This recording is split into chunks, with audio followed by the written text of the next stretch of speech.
और फातह ईरान है, सब कुछ है, लेकिन कैसा इतिहास भूगोल बदला कि एक इतने बड़े घराने का, इतने बड़ा सहाबी का बेटा होने के बाद, इतने बड़े कबीले का सरदार होने के बाद सुबह कयामत तक के लिए लानती हो गया और एक बेनामनूद घराने का रहने वाला अलैहिस्सलाम हो गया।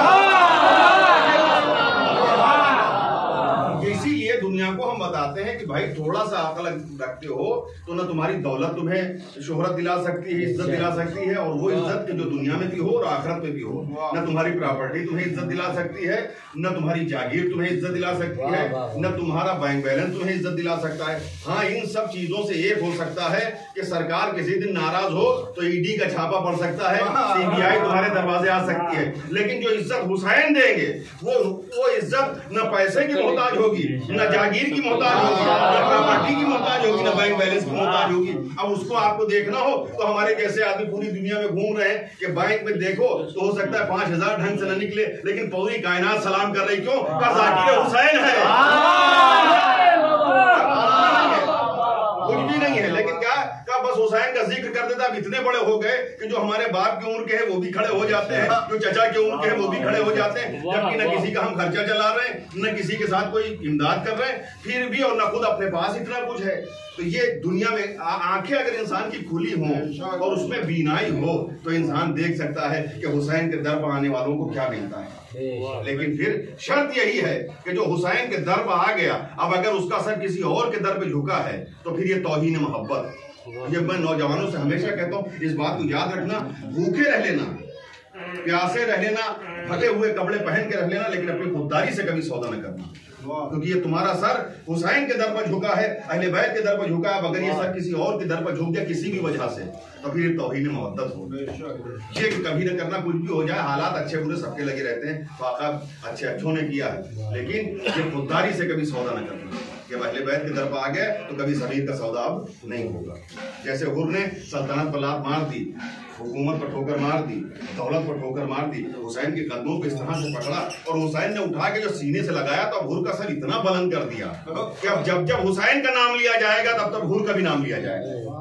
अब इससे बड़ा क्या हो सकता है? अगर हुर सारी दौलत लुटा देता तब भी इतना नाम नहीं हो सकता था जो हुसैन ने गले से लगा के, और फिर हुर को तो वही नाम हुसैन ने दे दिया।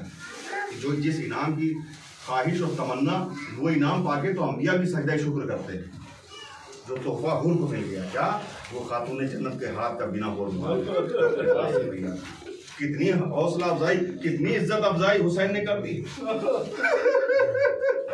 कि ये एक आप कभी महसूस कीजिएगा, वो तो जाहिर वो है, एक आम सी बात है कि हुसैन ने वालिदा का रुमाल हुर की पेशानी में बांध दिया। मैंने कहा, आपने सुन लिया, फातिमा के हाथ से तैयार हुआ रुमाल।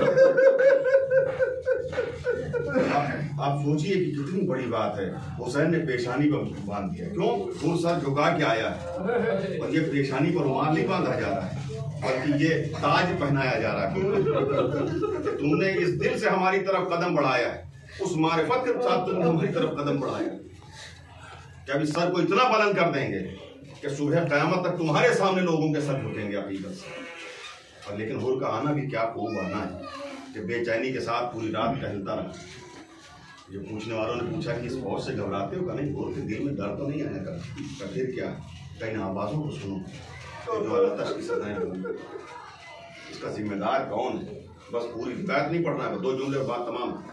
पहली मुहर्रम का आधे से ज़्यादा दिन गुजर चुका है, शाम होने को है, आप मुसलसल अज़ादारी कर रहे हो और अज़ादारी करते रहिए, जितना हो सके लोगों से दिल के साथ मजलिसों में शिरकत कीजिए। खातून जन्नत का रुमाल का जिक्र हो रहा है, वही खातून जन्नत का रुमाल इंतजार में है कि हमारे अज़ादार को तोहफा हमें दे दे। क्या तोहफा फातिमा को चाहिए? तो वो 2 आंसू जो हमारी आंखों में अमानत के तौर पर, उन हर आंसुओं पर हुसैन का नाम लिखा होना चाहिए। और उधर से चले, इधर हुसैन ने वो इंतजाम किया है कि अली अकबर को भेजा, अपने भाई को भेजा, अपने गुलाम को भेजा का जाओ इस्तकबाल करो। वो छोटा सा काफिला उधर से चल रहा है, इधर से छोटा सा काफिला इस्तकबाल के लिए चल रहा है। फिर कयामत हो गई, जब ये काफिला करीब आया तो हुसैन खुद उठ के गए इस्तकबाल करने। क्या कयामत की घड़ी है कि हुसैन और हुर के इस्तकबाल के लिए आगे बढ़ रहे हैं। हुसैन हुर के इस्तकबाल के लिए गए, बस तमाम बातों को छोड़ते हुर ने अपने आप को हुसैन के कदमों में गिरा दिया। हुसैन ने उठा के सीने से लगाया और लिखा ये कि ले चल के खैमे की कनात के साए में हुसैन ने हुर को बिठाला।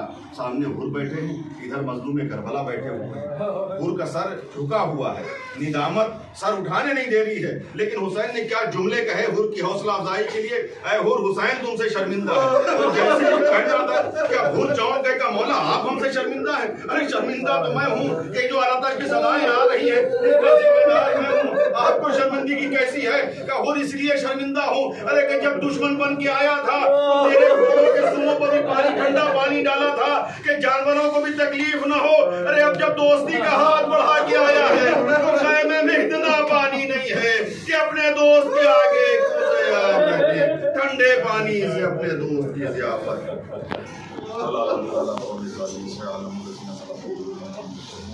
मातम